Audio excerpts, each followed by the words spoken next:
আসসালামু আলাইকুম guys, welcome back to my channel. Guys, আজকে পোর ভরা পটল ফ্রাই করে আপনাদেরকে দেখাবো। তো এখানে নিয়ে নিচ্ছি 250 গ্রাম পটল, 6-7টা পটল নিয়ে নিচ্ছি।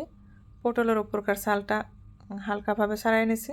তারপর পটলের ঠিক মাছ বরাবর কেটে এরকম করে পটলের বিচিটা বের করে নিলাম। এখন এই পটলটা ফ্রাই করার জন্য একটা পোর তৈরি করে নিব।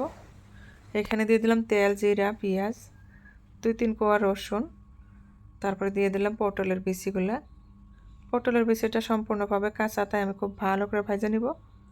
পটলের বিচিটা ভাজা হয়ে গেলে এখানে দিয়ে দেব সিদ্ধ করা আলু। আলুটা একটু ভেঙে ম্যাশ করে দিলাম। তো হয়ে গেছে আলুটা দাও। এখন এখানে দিয়ে দেব লবণ, চিলি ফ্লেক্স, গরম মশলার গুঁড়া, জিরার গুঁড়া, হলুদ গুঁড়া, ধনিয়া পাতা কুচি। এগুলো দিয়ে আলু আর পটলের বিচিটা খুব ভালো করে ভেজে নিব। পটলের পোর ভরার জন্য পোরটা তৈরি করে নিলাম। তো গ্যাস হয়ে গেছে আলুর পোরটা তৈরি করা। এখন এটা নামায়া একটু ঠান্ডা হতে দিব। তো গ্যাস হয়ে গেছে ঠান্ডা। এখন এই পোরটা আমি পটলের ভিতরে খুব ভালো করে ভরাই নিব। একটু চাপা দিয়ে দিয়ে টাইট করে ভরাই নিব, ভর্তি করে নিব। তো আপনারা যারা নতুন রাঁধুনি তাদের সুবিধার্থে এই কামটা করে আমি দেখাচ্ছি। এই দেখেন, খুব সহজে পোরটা ভরানো হয়ে গেল। তো আর একটা পটলে পোর ভরে আপনাদেরকে দেখালাম। হয়ে গেছে পোর ভরানো। এরকম করে সবকটা পটলের পোরটা আমি ভরাই নিছি চেপে চেপে।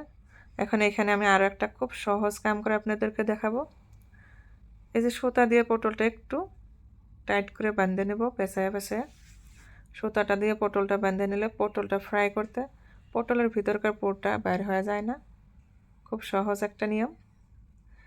তো গাইস, আমার রেসিপিটা আপনাদের কীরকম লাগলো কমেন্টে জানাবেন। যদি আমার রেসিপিটা আপনাদের একটু উপকারে এসে থাকে, আপনারা আমার চ্যানেলটাকে সাবস্ক্রাইব করবেন, লাইক কমেন্ট শেয়ার করবেন।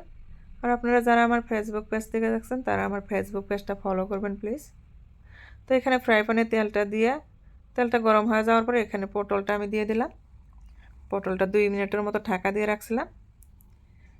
এখন পটলের একটা সাইড হয়ে গেছে, পটলটা আমি একটু উল্টাই দিলাম। তো গাইস, হয়ে গেছে পটলটা ফ্রাই করা। এখন এগুলো আমি নামাই নিব। একটু ঠান্ডা হয়ে যাওয়ার পরে সুতাটা কেটে দেব। তো গ্যাস হয়ে গেছে ঠান্ডা। এই দেখেন কত সুন্দর হয়ে গেছে রেসিপিটা। তো আজকের জন্য বিদায় নিচ্ছি, দেখা যাচ্ছে আগামী ভিডিওতে। আসসালামু আলাইকুম গাইস।